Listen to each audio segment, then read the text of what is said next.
Fala aí, pessoal! Seja bem-vindo a mais um vídeo aqui no canal. Vamos acompanhar as últimas notícias do São Paulo e vamos ver a provável escalação do tricolor para o jogo de hoje, fora de casa contra o Internacional. Mais um jogo muito importante para o São Paulo tentar buscar os 3 pontos, mesmo jogando fora de casa. Então vamos ver essas últimas notícias e em breve eu estou de volta para comentar. Então, sem mais enrolação. Vamos pro vídeo. Internacional e São Paulo. Você costuma dizer que o Internacional é meio a cópia do São Paulo na temporada. Elenco não muito grande, jogadores veteranos, vai ter que se dividir entre várias competições, tem uma casca duríssima para encarar na Libertadores, perdeu o primeiro jogo na Copa do Brasil, mas o São Paulo também está nas 3 competições. E aí, a pergunta é, vai como? Vai todo mundo? Joga todo mundo e tudo bem, quarta-feira, depois vê? Bom dia. Bom dia. Na verdade, né, Tironi, eu acho que das semelhanças entre os times, numa pequena diferença no planejamento, na estratégia dos dois durante a semana, né? O São Paulo tentou preservar meio time, vai contra o Atlético Paranaense pela Copa do Brasil, o Inter foi completo contra o Fluminense, né? O São Paulo ganhou o jogo dele, o Inter perdeu o jogo dele. Então, o São Paulo tem, nesta partida de Porto Alegre, em tese, a força máxima, em tese, porque nós vamos explicar os desfalques, mas em tese, a força máxima à disposição. O Inter já tem um dilema a resolver, né? Ele perdeu a primeira, agora joga em casa pelo Brasileiro, vai ter que, com tudo, no Maracanã, no meio da semana, buscar, e logo a mais começa a Libertadores contra o Flamengo, como você falou. Então é possível que o Inter poupe um ou outro jogador, coisa que o São Paulo não fará nesse jogo de Beira-Rio, né? Vai ser o São Paulo com o que tem de melhor dos disponíveis. O Inter ainda tem algumas dúvidas, sobretudo pela sobrecarga de alguns jogadores. Acho que talvez é aquela situação. O dono do time, Alan Patrick, vai começar jogando ou não? Essa é uma dúvida pela sequência de jogos que ele tem, né? Muito bem, Arnaldo. Você falou, vamos com o que tiver de melhor. Isso. O que tiver de melhor na minha cabeça é o time que vinha jogando, não o da Copa do Brasil. Isso. O do Fluminense. Né? O do Fluminense. Considerando que o Ferrarese suspenso volta, mas os outros caras estão todos, os zagueiros já estão pendurados, fora outros caras também. Certo? Aí, Alisson também e por aí vai.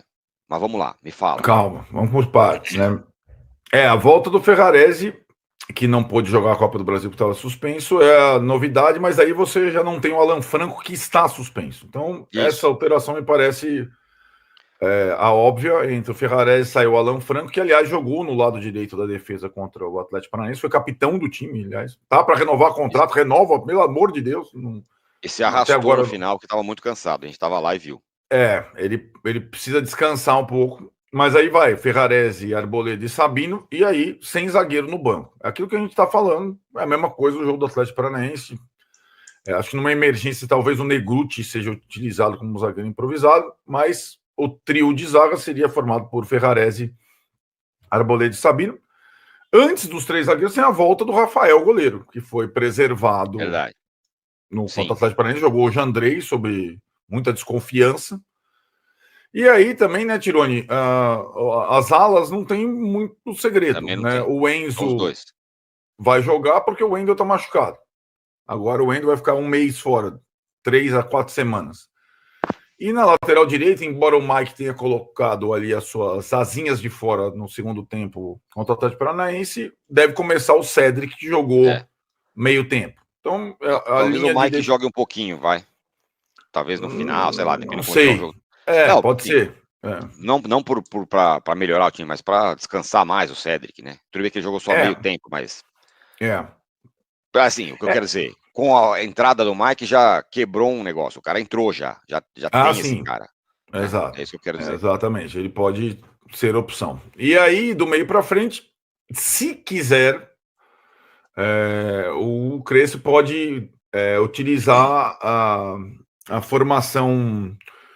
não do jogo do Fluminense, porque no jogo do Fluminense, lembremos, também teve revezamento, o Ferreirinha começou jogando, o Ferreirinha está suspenso. Isso, então, verdade, outro suspenso. Ferreirinha e Alan Franco estão suspensos. Mas ele pode escalar, por exemplo, aquilo que vinha jogando contra o Corinthians, que é Marcos Antônio, Bobadilha, Alisson, já que o Oscar está machucado, André Silva e Luciano. Né? Então, o São Paulo teria um time tem por que ser muito diferente disso, né? Não tem muita perspectiva. Numa loucura total, porque o Rodriguinho jogou bem, jogar o Rodriguinho, mas acho talvez entre no caminho. Jogar o Rodriguinho no lugar do Alisson, mas talvez não nesse jogo fora de casa. Também acho que não. Enfim, também acho que não. Então, a gente perdeu muito jogador, mas ganhou bem, entre aspas, o Rodriguinho, que tá com mais confiança, e até saiu os balões. Olha, tá vendo? E o Mike.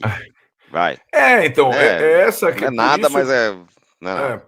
Por isso que eu defendi e defendia já antes o jogo do Náutico na outra eliminatória, você utilizar a Copa do Brasil como uma experiência. Se der certo, você vai ganhando jogador, né? Sabe que a gente fez uma enquete aqui na nossa comunidade aqui no YouTube, né? Certo. Perguntando se o São Paulo deveria poupar ou ir com os titulares no jogo de volta.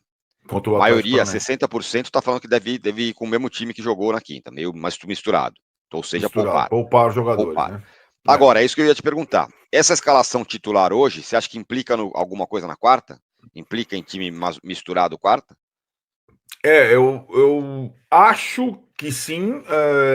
Aí uma semana, a próxima, depois do Inter, é um pouco diferente, porque você tem a quarta volta da Copa do Brasil lá no Sintético, e no sábado, Vitória.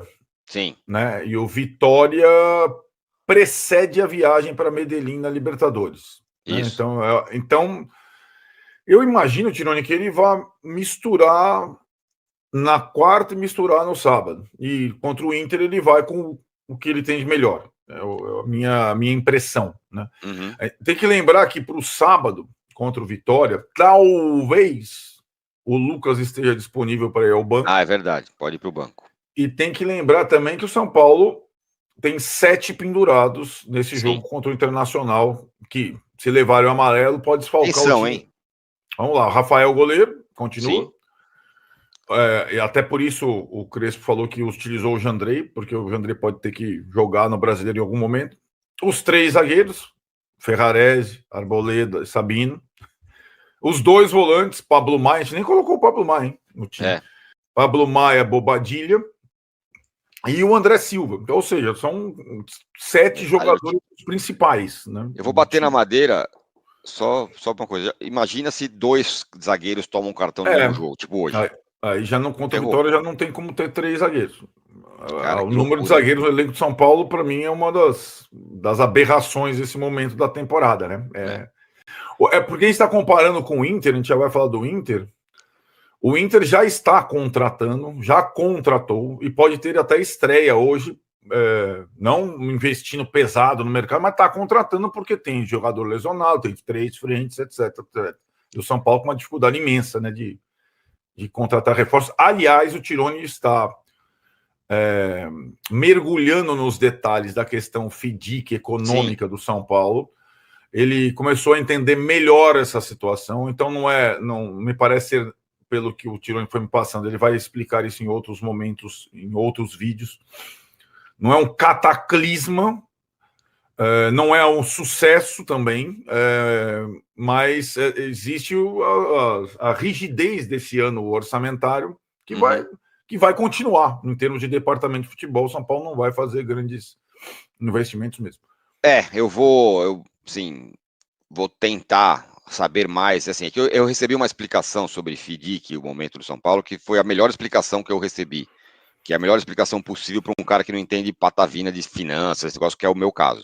E que é o caso da maioria das pessoas. Para a gente transmitir. Para tentar explicar o que está acontecendo, como é que não está, se está bom e tal. Mas eu preciso levantar mais informações. Hora de falar sobre Carlos Miguel. Muita gente na live dessa sexta-feira aqui no canal do Nicola me perguntando se o goleiro ex-Corinthians e que está de saída do Nottingham Forest pode pintar como reforço do São Paulo. Confesso que não entendi absolutamente nada a respeito dessa especulação. Afinal de contas, o São Paulo nunca declarou a disposição de contratar um goleiro. A única coisa que poderia facilitar essa negociação é a presença de Evangelos Marinakis, o magnata grego que acerta os últimos detalhes para virar parceiro do São Paulo em Cotia, é dono do Nottingham Forest, ou seja, é o cara que vai decidir o futuro do Carlos Miguel. Mas fui consultar antes de gravar o vídeo o presidente Júlio Casares para perguntar se existe alguma negociação, interesse, se o São Paulo ao menos demonstrou a intenção de abrir conversas. E a resposta não.